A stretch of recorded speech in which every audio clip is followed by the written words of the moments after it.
What's going on, ladies and gentlemen? Welcome to our Thrones Talk, episode 3. The Battle of Winterfell has happened, and I haven't calmed down yet. My heart is still beating like really, really fast. I still have to calm down. I am so not there yet. So, yeah.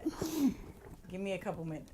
You ain't got a couple minutes. I don't have it. Man, oh man. You don't have a couple of minutes. Welcome to our Game of Thrones talk. I'm your boy Crazy One with your girl TQ. And a lot has happened. A whole lot has happened. And we are halfway through the final season of Game of Thrones, and the Battle of Winterfell just happened. We have a lot to unpack. Just real quick, if you know people who are Game of Thrones, if you're in my personal watch party or you're in the Theater Hoppers thing, please invite as many people as you can into this. We want to get this conversation going because we have a lot to talk about, and let's just kick it off without any further delay. So the first thing that happens, the first significant thing that's happened, they're prepping for the battle. The White Walkers are coming. They've already prepped. They've prepped out. They're getting there. Information. Yeah. All right. The Dothraki are out front. Yep. The Unsullied are behind them. The trenches are ready. Every respected the squadron leaders are there. Everybody's ready. Theon takes Bran to the tree, and then you see Soul. And here's the thing. I don't know how the heck she got through everything. Because did she get there? It's like 5 minutes before the battle starts, and here she comes just walking through. I said, is that the red? Yep, that's that. Melisandre comes in, and she is there, and she talks to Jorah, and she says, "You speak their tongue, tell them to raise their swords." Yeah. Does her little incantation, and one of the coolest shots of the show was all the Dothraki's swords is lighting up in flames. That was so cool to watch and see it the way they filmed it. That was a cool shot. That was a very cool shot to do. And then you're like, okay, well, look, they actually have somewhat of a chance. Yeah, they can see a little bit. They can see a little bit, and that's just a little bit. Now, from a technical standpoint, I did have a little issue with the choice of having this battle at night. But from another technical standpoint, I completely agree, because that means they don't have to pay as much attention to detail in the White Walkers they do. Right. But I would really prefer this battle had been in the day so we can see all that was happening. The only gripe that I really had with this episode was a lot of times you just couldn't see what was going on. But I think that was for our benefit and the writers' benefit as well.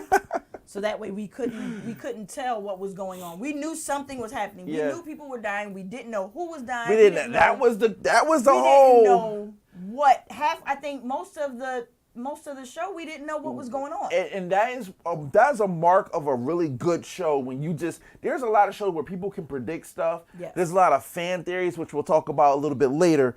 But Dre says, I never watched a show that had me that stressed out. Man, listen, I was sitting there trying to take notes with this thing, and I'm like, wait a minute, I had to go back up on my notes because I'm like, I couldn't take my eyes off because I didn't know what was going to happen. Right. Like, you just really didn't know. So it was really that well put together. Right. But she also called it when she gets in and she starts to talk to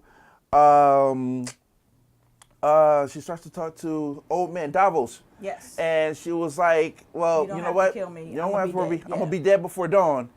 And again, we'll address that, but she had her own because she was there for a purpose. She was there to do a job, and that was it. Right. And that's pretty much it. And the job wasn't even a Dothraki, but we'll get to that later. So the battle starts happening. The Dothraki quickly get extinguished. Yeah, that was Interesting. Yeah. Because you saw the lights, and then all of a sudden there was no light. And I said this, like, you don't go charging into battle on a battle like this. You kind of like have to let them come to you. I was wondering how come they were aggressive and they went to them instead of them. I always thought that the whole thing was to let them come to them so that they'll at least have a vantage point of where they are. Especially at night. Yes. When, you don't know you don't really know what you're up against. But the thing is, there is a certain amount of intelligence that comes with these White Walkers. Right. Because when they came, they didn't just come saying, all right, here we go, let's throw down. They came with a storm. Right. And that storm... I think that came with the territory, though. I think that came with everything. It wasn't just the White Walkers. It was the generals. It was... the king, it was everything. So that with that came. No, I mean they came with a literal storm. Yeah. They came with a winter storm because when the dragons went in, they flew right into a literal winter storm. Actually clouded their vision. You see them bumping into each other when they was having their How to Train a Dragon moment again. It was like, oh, look at Hiccup. Really?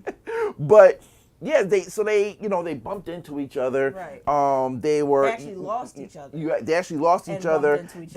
And on top of that, they couldn't see the signal to light the trenches. Right. And therefore, they caused a little bit of a buffer. Yeah, that I wanted to say a buffer. It was a delay, but it was a buffer because some of the White Walkers were already trying to get through that portion because they couldn't get it lit the way they were supposed to. I actually thought someone was going to sacrifice themselves and go. I thought it was going to be Grey Worm. Yeah, I thought he was going to say, you know what? They can't see it. I need to do something. I need to take the initiative. I know what I said to my girl, but I need to do this. Right. And he, for the most part, he had that. Yeah, I think he did. I think he was going to do that. But again, out comes Melisandre saying, all right, fellas, step back. Let me handle this. Yeah. And she comes in, does her incantation, and I started making a biblical joke, It's like, because she kept doing the incantation and it just wouldn't catch fire. And I'm like, well, maybe he's asleep. Maybe you need to wake him up. Maybe you need to cut yourselves. Maybe you need to shout louder. That's what it is. Them church folk. But anybody knows me knows by far that is one of my favorite stories of the Bible with Elijah calling down the fire. But I had a little bit of a moment there. But she did it when she saw those things coming to you. Once that fear hit her, she did it, and then boom. I need to concentrate now. This needs to happen. The trenches were lit. Yes. And I was like, yeah, there we go. But then the little World War Z portion happened because, again, the intelligence of the White Walkers, I was like, all right, listen, we dead anyway, so we just going to... It's enough of them, too. They can put out the fire. Yeah, they weren't hurting for people. No. So if I lose a couple of them, okay, I'm going to gain the ones that I just killed anyway, eventually. So let's just in the words of Proxima Midnight, we have blood to spare. Why not?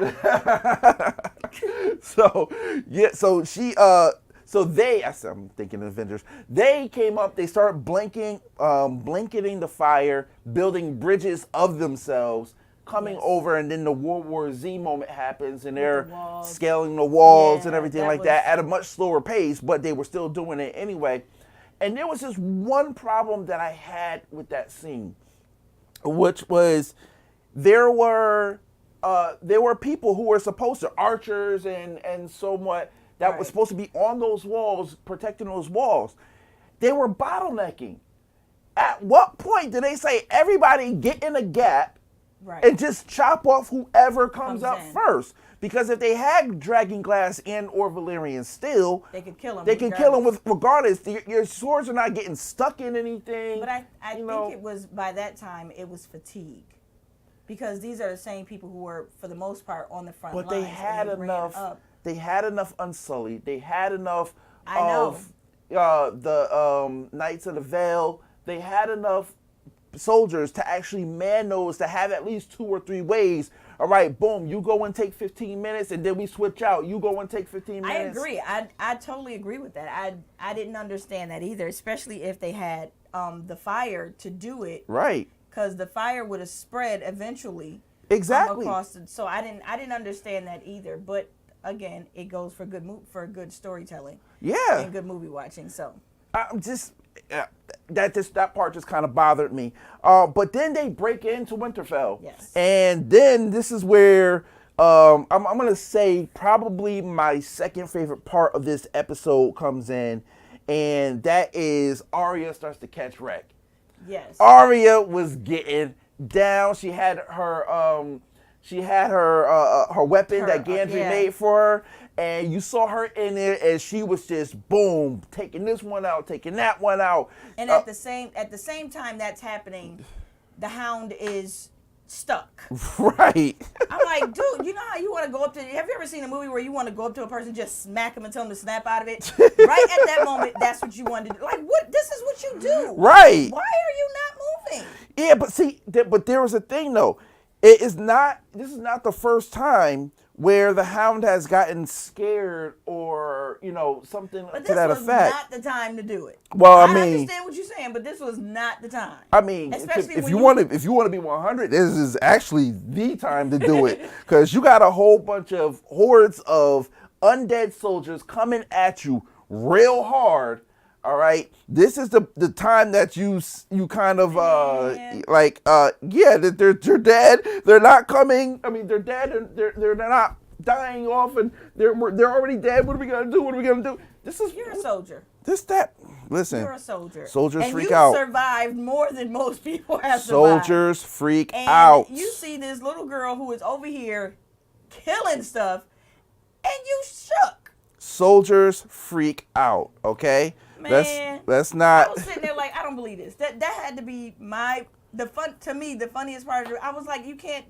I ain't finding it funny because you gotta. This cannot be happening right now. Listen, undead troops. All right, when he fought them things the first time, he knew what he was going into. He knew what he was getting into, but that still doesn't. When you see them things and they're intelligent fighters, and you see them things and they're coming in with like, okay, well, we can do the sacrifice play, and we can still come at you. And it was like, well, how do you can't beat them? That's what's gonna happen. They're gonna say you can't beat them, and that's how it was when he froze. Like, and it really took Arya when he was like, oh yeah, well, tell her that. Tell her that, because and you see her was going in with her weapon. Her weapon is broke. All right, now she's like literally fighting for her life, and that kind of was like, okay, because deep in his heart, he still wants to protect Arya. Right. Arya's protectors throughout her journey of being cast out still want to protect her because they still see her in somewhat as a little kid. Right. And although she has grown up, to a certain extent, she's grown up a lot. Mm-hmm. Age-wise, we've seen her grow up. We've seen her mentality change from the little girl to this sort of faceless soldier. Right. So we see that, but the people, like you said, who defend her automatically look at her as still that little girl. Right. And even her siblings. But that also gave them hope, because if she can fight, all right, it's not, well, let me lay down and let her take care of it. It's like, oh no, I'm not going to let her go this fight alone. Right. You know what I'm saying? I'm gonna help her. They're gonna help her out, and they're gonna defend her to the best of their ability.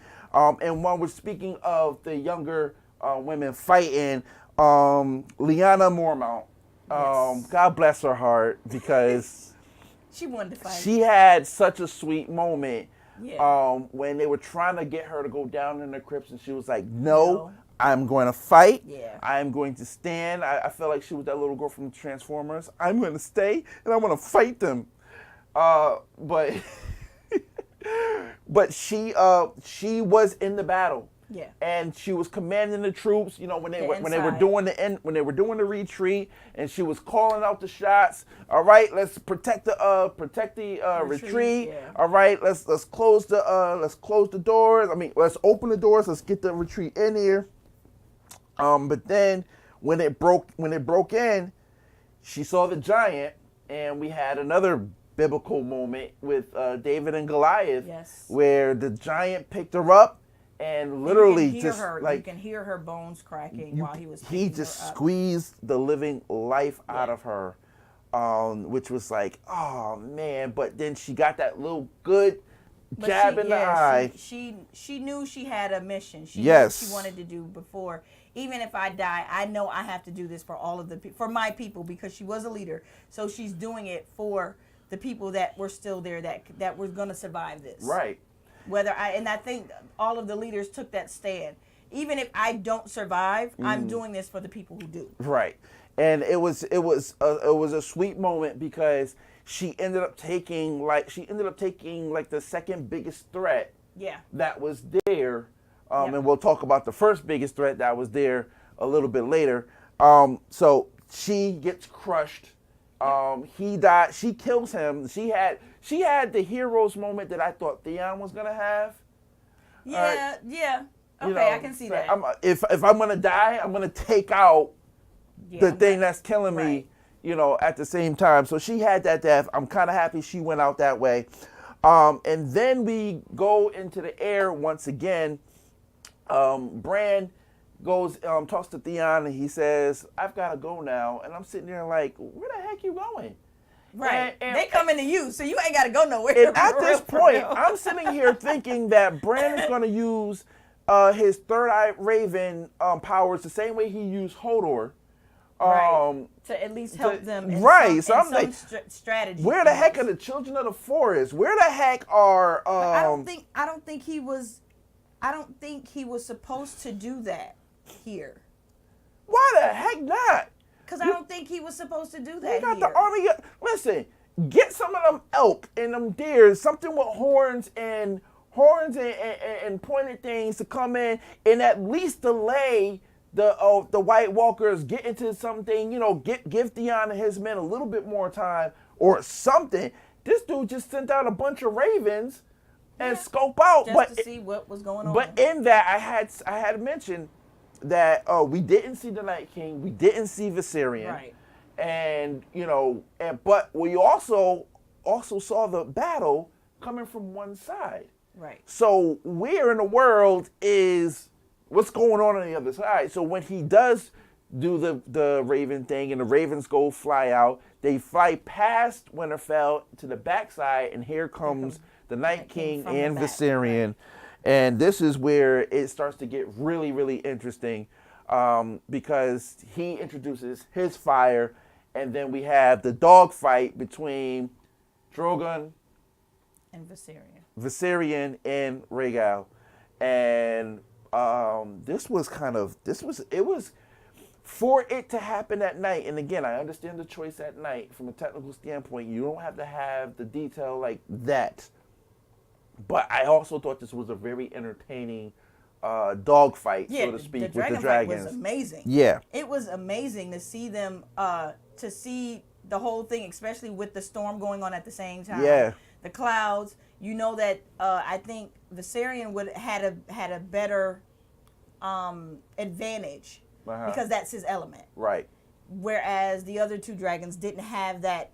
They were sort of handicapped because of it. Right. So yeah, I think, but they did an awesome job. I think it was one of the better of the dragons fights that I've seen in movies. Yeah, so well, we really don't have dragon on dragon fights in movies, though, do we? Yeah. We do? Yeah. Outside of How to Train. Dragonheart wasn't a dragon on dragon fight. Yeah, they did it. No, they didn't. It wasn't. No, it wasn't. Dragonheart, Reign of Fire was never dragon on dragon. Yeah, it was never dragon. It was always people on dragon. It was always people on dragon. So, to have that dragon on dragon fight, I thought it was really cool that they did it in that way. This was another one, because we were pressed last week when we were doing our predictions, who lives and who dies. Right. So we were pressed on the dragons. Will a dragon live? Will a dragon die? Will a dragon get turned? The answer is Viserion dies. For real. Yes. So Viserion dies. Well, you can't get to that end until you go to the others, to the right. So you gotta go back. And so we'll leave it at that. But Viserion does cause some damage to Rhaegal. You saw him clawing at his chest, and Rhaegal kind of had to take himself out of the fight. He shook Jon off, and he kind of went down, but he didn't go down in like a crash and burn. Go down. He went down in like a safe crash landing. Right. I need to go lick my wounds before I. I'm gonna just go put this in some ice real quick, right. Which is literally what he did. But then we go into Arya in the archives of Winterfell. Now this was straight up. Now I'm gonna say this to you: if you could watch that, you could watch half of the horror movies that I be saying that you could watch. I was sitting there with a blanket like this because I didn't know what was gonna happen. I was nervous. My heart was beating so fast for Arya. I was so nervous. I knew that she would make it. She was one person I knew wasn't going nowhere. But when this I thought she was going to die. When this happened, I was shook. I thought for sure that she was going to die on this one. I didn't think so. I thought she had it really good for a while. And then towards the end, once she got out, and the Hound found her, and they got her. They was like, "Yo, let's go. We got to get out of here." I was okay. I was breathing normal. I was relieved. I was back to normal after that. I could breathe again. I was relieved, but it really looked like no one was getting out of there because it was like, for me, it was like there's a game called Metal Gear Solid, and for me, this is what she was doing because Metal Gear Solid, you gotta have to sneak around. And then if somebody catches, thinks that they see you, a little zing pops up, a little exclamation point pops up above their heads. And this is kind of what was going on when she was weaving her way around the bookshelves. Right. And then she started bleeding, and her blood started dripping on the floor. That little popped up against that one White Walker's head, and he went. But because she was trained so well. Yeah. By the Faceless, she was able to zip in and out. Well, she never got out per se. She got away. But she got away. She was able to slip in and out of hiding spaces without being noticed, which was really, really good. But then you had the Horde just come in, and wow, once that Horde came in, you didn't know what was going on. She had to literally like kind of stand and fight until the Hound and the Lord of Light dude, I keep forgetting his name, but until they came to help her out. And a little thing that happened above my head was the Lord of Light dude, he got out of there. Yeah, he did. He got out. Now, I thought that he was going to die because he was sitting there kind of holding the line. And they were stabbing him. And they were just stabbing him left and right. Now, I know that the Lord of Light brought him back so many times, but I'm like, dog, like, how are you? He made it out with them. I don't know if after he got out, maybe he collapsed and died. I don't know. Did he light his sword real quick and just like? No, he lost his sword inside. I know that. So I don't know. I don't know when next week we'll see if he's still there. Did he do a little Thor thing? Why he was like this? Did we not see one of his hands? And he was doing like this with his hands, waiting for the. I think next week we'll actually see who's left. Yeah. So so they get out, and then they leads them right into a room with Melisandre.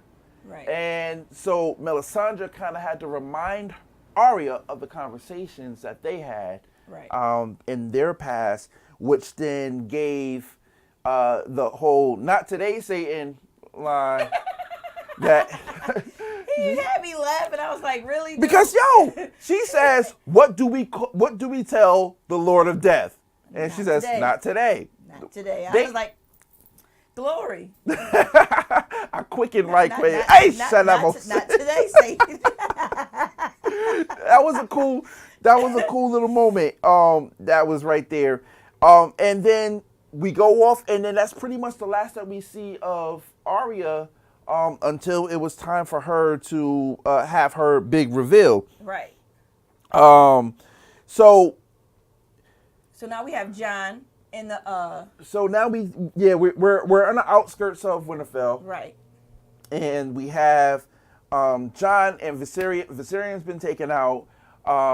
Jon is off, and he starts to make his way to Bran. He's trying to get to Bran. And all of a sudden, Night King pops up. Yes. And he's got a head start on him.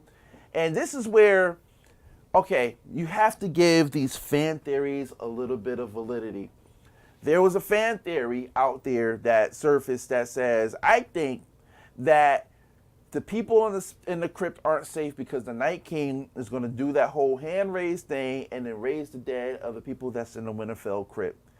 And one of the pundits that I was watching, it was like, no, that's ridiculous. That's ridiculous. And my God, did somebody's fan theory come to pass? I was like, wow, they're really doing that. So when you really thought that the people of Winterfell was safe, they really weren't. Right. And so to the point where they actually had a chance of not making it, including Sansa and Tyrion. And we knew they have to make it out of there. No, they don't. This is Game of Thrones. Okay. And that's got to a point where I said they all died. Listen, that whole I'm a main character thing, I got a purpose thing, that don't mean nothing in this show. Yeah, and for that episode 1. And for that reason and that reason alone, everybody had cause to make you nervous. If anybody had a favorite, you didn't know who was gonna go. You didn't know who was gonna go. At one point, it looked like Arya was gonna go. At one point, it looked like Jamie and Brienne was gonna go. It looked like Podrick was gonna go. Everybody was gone. Did Sam die? Sam made it. Sam made it. Sam made it. Okay, so because it looked like he got tackled a few times. A couple times where people had to come and save his tail. But he actually made it. So right. That was a good thing. But yeah, so Jon was like, he was going on, and then everybody that was on the life side who died by the hands of the White Walkers, they come up. We're talking Dothraki. Yes. We're talking Unsullied. And this is where it starts to get really crazy because we're talking about people that haven't even decayed yet. Right. And probably still have their full fighting strength. These are the people who are now left, who are under control of the Night King. And these are the folks that start to attack Jon Snow. And Jon Snow is going at it. But before we get to Jon Snow, I got to bring it back to Theon and his crew.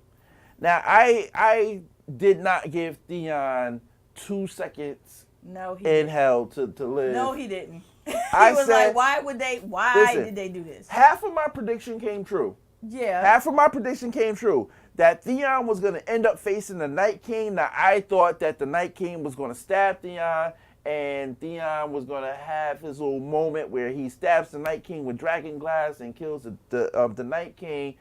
But they held their own. Yes, they did. And they had Theon did his thing. They didn't have quivers. They had little pots with a whole bunch of arrows in them with fire. And it was just like, make every shot count. They was going. That was one of the best fights. You would have thought these were students of Legolas himself. The way they was busting out them arrows and just killing those White Walkers. Man. They was just left and right and left and right. It was crazy. Interesting that Theon was the last one standing. And then he was the last one standing. And then after he was the last one standing, he took that spear, the dragon glass spear, and he was still taking these dudes out. Man, shout out to Theon because Theon did his thing in there. Yeah. I didn't give him that moment. I didn't think he was going to He had a moment of redemption. I didn't think they was going to give him that. Well, no, I'm sorry. I thought they were going to give him that, but I didn't think it was going to give him like that. Yeah. They made Theon look like he should have been in the front lines all this time. Why was he back there all this time? In a sense, that was still the front line. It was just a different part of. It was his assignment to be over there, and he held his own. I mean, he did a really, really, really good job holding his own. So I'm like you. Kudos to Theon because that was to see all of those people dead and him just standing there was like, who did this? And he was the punk of his whole house. Right. You know what I'm saying? So that was real good. Yeah. I love that they did that with Theon. But then we go back to that same era where Drogon gets to Dracarys. You know I love saying that. Dracarys. And he fries the Night King. And I said, oh no, this is too easy. They're gonna Luke Skywalker this dude. Yeah. And they Luke Skywalker this dude. Like, Drogon just, like, for a good 15, 20 seconds, laid that fire down, and he just looked up and it was like, yeah. That was, Got it. that was boss. That was boss. He's been doing that for 8 seasons. And then he well, he never got hit with Dragonfire because remember in the meeting 2 episodes ago, where they said, can you kill him with Dragonfire? It was like, we've never tried.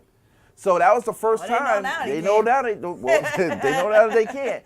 But then he takes that ice spear, and then he chucks it at Drogon, and I thought that he hit something, but you said he missed. Yeah, he totally missed. So that we was happy for that. But then now Snow is going after, and Drogon comes in, and he lands. This is again, the logic. You're a dragon. You're airborne. You don't have to land to fire your flame. Right. Surround this dude with a ring of fire. Get the White Walkers off of Jon and keep it moving. He landed to do the whole fire thing. And in that, now he's getting injured because you got a whole bunch of White Walkers just coming in at him. And he shakes Dany off because he's got to get out of there to protect him. And Dany has no protection at all. Nor combat skills. Yeah, she falls and she's like... She's a leader. That's it. But she, picking up and getting into the fight and picking up a sword or a spear or something like that is kind of beyond her. So it's the first time that we actually... she's forced in that position. And when she gets surrounded, out comes my man Jorah. And Jorah comes in and saves the day. And saves the day because that's her prince right there. That is her prince right there. That is the ultimate friend zone dude right there. Okay? If there's ever been a dude so deep far in the friend zone and didn't realize it, it is Jorah. Jorah came in and he stood by Dany's side the entire time. Wayne, she wasn't fighting, she was swinging.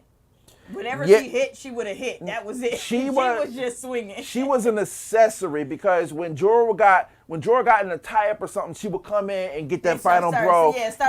She served her purpose. Nobody's taking that away from her. She got down and dirty when she had to, but she wasn't going out and taking out 5, 16 of them either. So, that. And you're right, Wayne. He loved her. He really did. He did. But that dude was in the ultimate friend zone because he was like, yo, I'm gonna go out, I'm gonna find a cure for this grayscale, and I'm gonna come back and I'm gonna be by your side. Yo, why you gotta get with the pretty boy while I'm gone? Why him? Why this dude? Why him? See, the Night King looked at Dany and was like, is that the best you can do? And he said, pretty much. Yes. Pretty much. I mean, but it was. Yo, Verna said Jorah was in the extreme friend zone. He paid her taxes. Yep. That's pretty much what happened. That's it. So, guys, real quick, because we're heading towards the final moments of this joint. Please, if you are watching this, tell your friends to come in and join this chat real quick. We're gonna start acknowledging some of your comments that are in my personal watch party and the main chat. So if you got friends that are Game of Thrones watchers, please invite them all in. Yes. Just swipe up or hit the share button and just do a quick, invite to all your friends or share the broadcast out to all your peoples. We really appreciate you watching. We thank you for tuning in, and we are not going anywhere until we are finished with the final scene and our predictions for next week. So Wayne said that she wasn't supposed to fight. The fact that she picked up the dragon glass meant everything, and you're right because that means what we're saying is she was never put in that position where she had to fight. She always had somebody. She's always had the dragons. She's always had Jorah. She's always had the worm dude. Right. She's always had someone there to defend her. So she's never been put in that position where she literally had to defend her life. And the only time when she did was when at the beginning when she first came in and they set her on fire. Right. And then we got the dragons. Right. So she's never been in that position. Well, then I think she burnt the witches down or something like that. Remember, they burnt her and she didn't fight. She didn't burn. Right. And so that was the only time she had to sort of defend herself. Every other time, she's had someone to do it. So yes, we are proud of her for picking up the dragon glass and sort of. But it was survival. Her survival is necessary. Right. You know what I'm saying? So it's when you get down and dirty. You know, when you get down to it. Yeah, I'm going to pick up and I got to live by any means necessary, especially because she doesn't want Jon to have the throne. Right, especially now. She really doesn't want him to have the throne. Yes. Wayne says she's the female Sam Talley.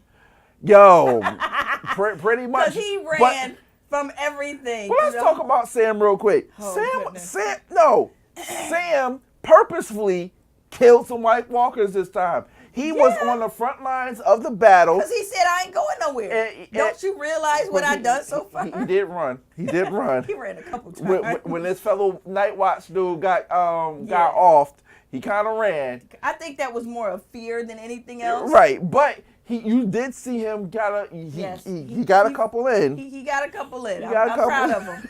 But he was shook though. He was another one who was shook. And again, these are people who are not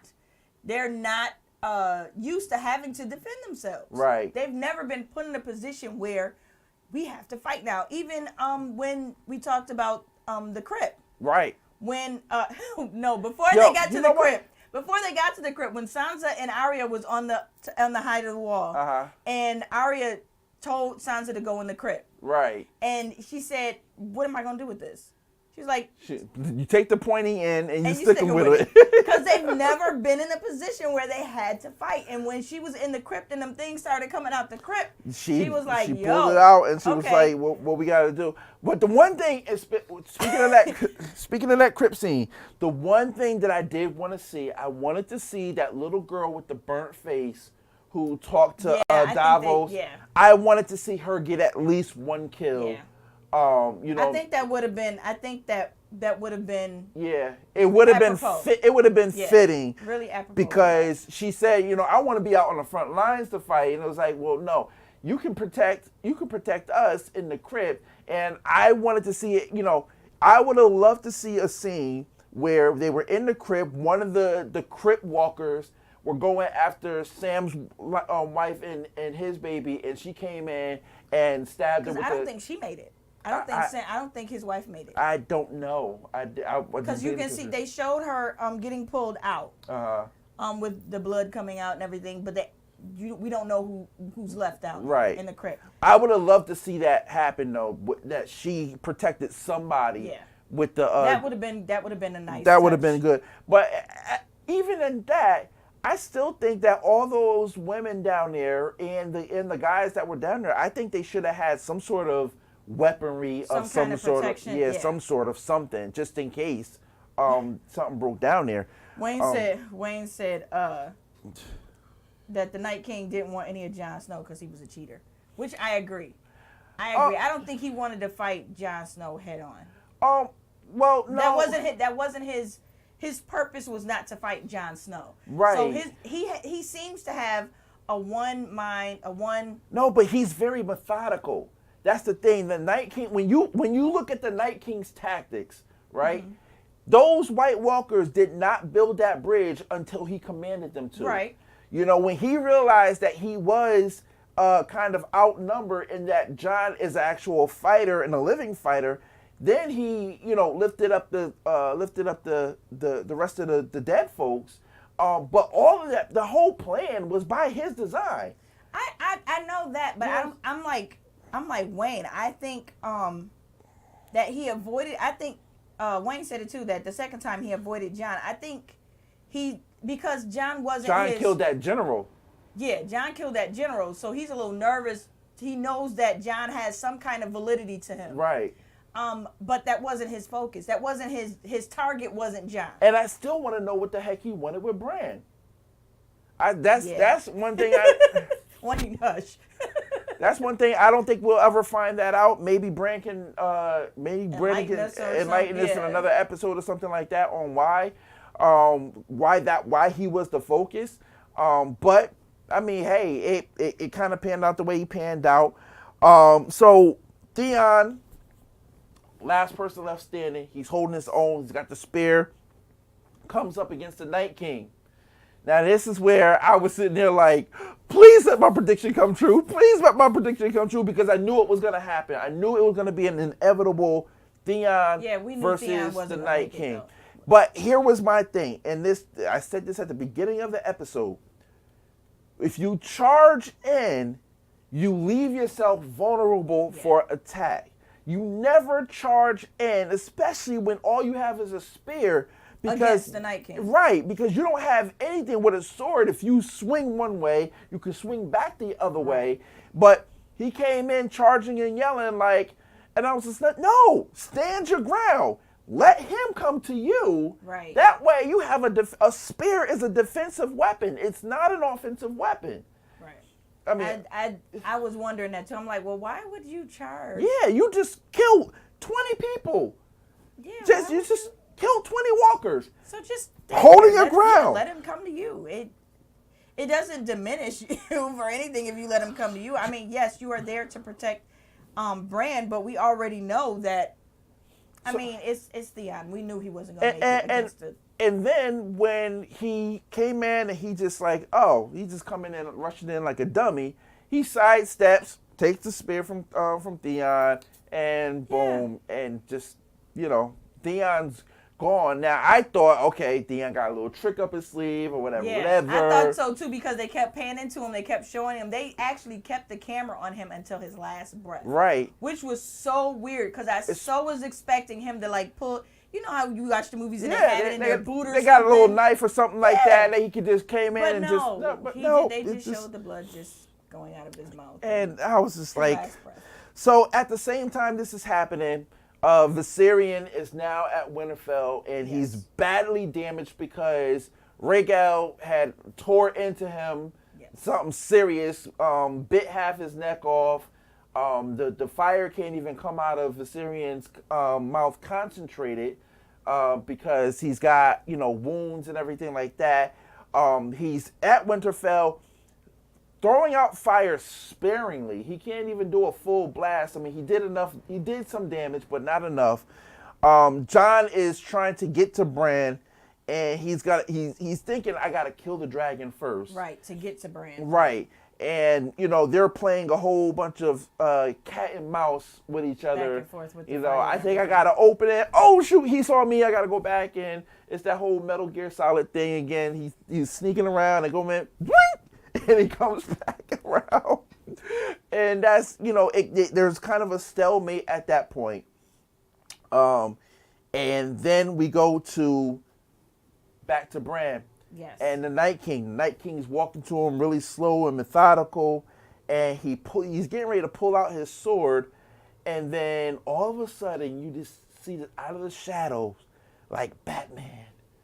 It's like, oh yeah, did you really just say, did you really just do that? Yeah. She came in and just, was not expecting at all. I thought she was somewhere still trying to fight. And this has to be probably the coolest thing, because the death that Arya dealt to the Night King is what I thought Theon was going to do. All right, I thought Theon was gonna have. Wayne said she's a ninja. Yo, Batman's a ninja. Man, I really wasn't expecting her. I think because when they put the plan together, right, Jon was supposed to take care of the Night King. But this goes back to the conversation between Arya and Melisandre, where she says that you were meant to shut eyes permanently. Some brown, some I forgot the color, some green, and then she says some blue. That's when Arya say, "I'm gonna make a beeline straight to Bran." Right. So you didn't see her until this moment where she comes in. But now here's the thing: she yells. We know that Arya don't do that whole yelling thing. She yells. He turns his attention, and then he just grabs her by the throat. And I'm like, oh man, don't she did? And I'm like, no, she's gonna do the whole prediction I had for Theon. But then she does a Rey ordeal where she dropped her knife, caught it with the other hand, blah. Yeah. Stuck him in the gut. Stuck him in the gut good. And yeah. As soon as she did that, everything that had to do with the Night King, it was ice. Turned to ice and gone. And everything. So in that, it gave us a prediction of who was left. Yes. Because you can see who was still standing. You can see that Jaime and Brienne was still standing. You yes. can see that Podrick too. Yeah, Podrick too. You can see all the people who were still there. Yeah. So that was a good thing. That was a good thing. I think some of the lesser but still important characters we probably won't see until next week. Right. We'll know who exactly is left. Yeah, we'll know the full aftermath of who's going and who doesn't. Vern says, RIP to the little girl who killed the giant. Yes, that was Lady, where is she? Lady Mormont. And Lady Mormont, we who we discussed earlier in the thing, but she got turned, and I was like, oh man. Well, she died. So so of course she was under the rule of the Night King now. So, everybody in Jon's theory was correct that if you kill the Night King, you kill everybody else. It's kind of the mothership type of. Well, I honestly think that she was going to die anyway because of what's coming up next.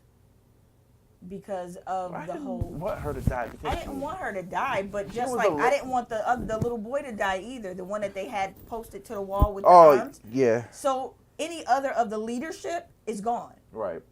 And so apparently, eventually, she was going to die. Right. Because of that, where there could only be Jon Snow and. But they were lords and ladies. They weren't in the heir to the throne or. But they were like still that. leaders. So their votes. Their allegiances and alliances. They were all in the same place. Okay. They were all in the same place. I mean, yes, they wanted Jon Snow to be the king of the North and everything like that, but all of their allegiance were in the same place, especially for this one. And if they would have got out of this, they would have pledged allegiance to whoever is going to be either Jon or Daenerys, because, it was your help that helped us.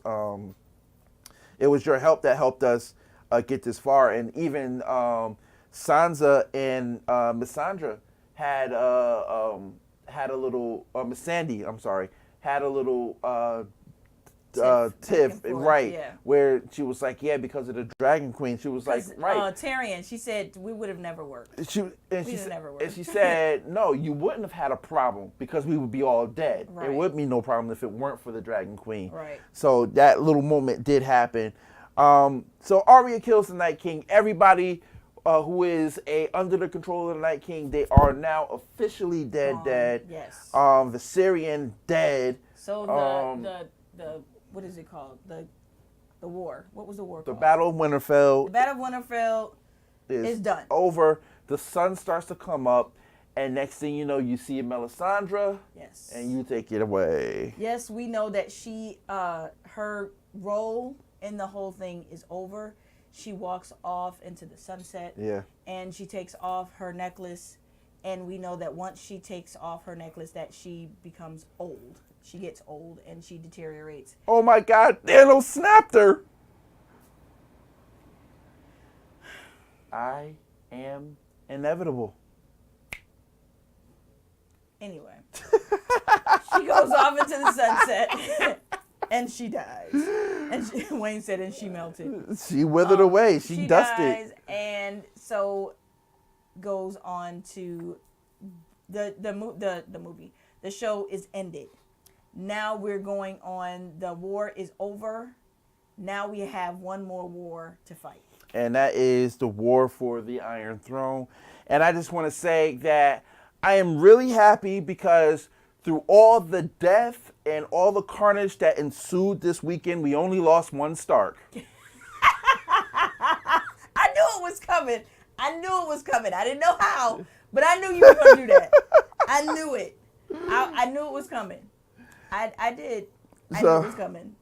So next week. So who's the Lord of Light? Well, the Lord of Light is an actual entity because the Lord of Light wasn't a person per se. The Lord of Light was a literal spiritual entity because when they prayed to the old gods and the new, the Lord of Night is one of the new gods that that people pray to.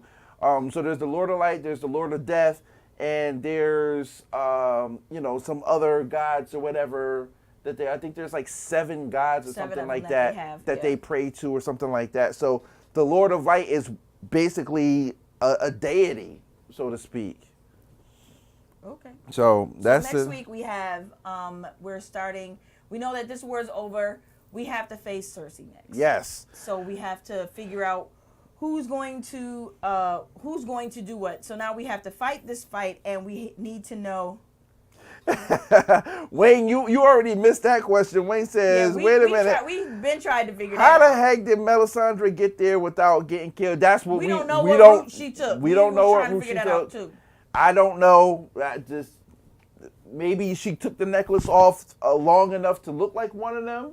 Yeah, and then put it back on. That is definitely a theory. Because we tried to figure that out, and when she came in, there was nobody around her. And she came in just minutes before the battle started. So we don't know. We have no clue. I don't know. Maybe she came from the south. Yeah, maybe. But then she would have came in another way. She would have came in the gate. Well, she had to go. She had to go around Winterfell. Well, yeah. Okay. So, Wayne said Route 66. I don't know. So, guys, that is the Battle of Winterfell. We have 3 more episodes left. Yes. Keep in mind that these episodes will be longer. I think we're building up to the 90-minute, the 85-minute mark. This episode was 85 minutes, and I know they're supposed to increase like 5 to 10 minutes each episode now. So we're in the end game now, so to speak, for Game of Thrones.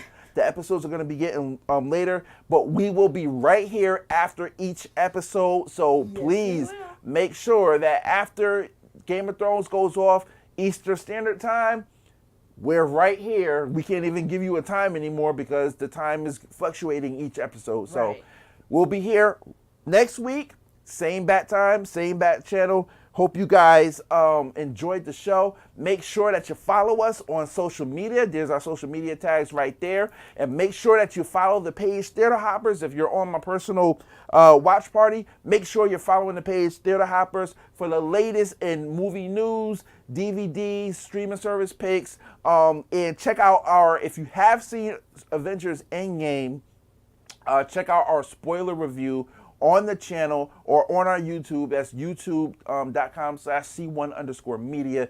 Make sure you check that out and check out and let us know if you agree with our assessment of Avengers Endgame. You say those so well. You say our end credits so well.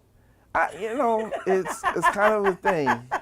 You gotta kind of. You say our end credits so well. They don't know. You just say them. Thank you guys. We'll see you next time. Episode 4 next week. And Theater Hoppers on Thursday. Theater Hoppers on Thursday at 8 o'clock p.m. And don't forget to tune in. My man Wayne Patrick Bound is in here commenting like he does. Check him out in the starting 5 on Tuesdays at 7 p.m. every week. And check out his picks for the NFL draft and see how accurate he was. And he was pretty good at that. He did pretty good. So thank you guys. See you next time. And don't forget, we have the theaters, so you don't have to.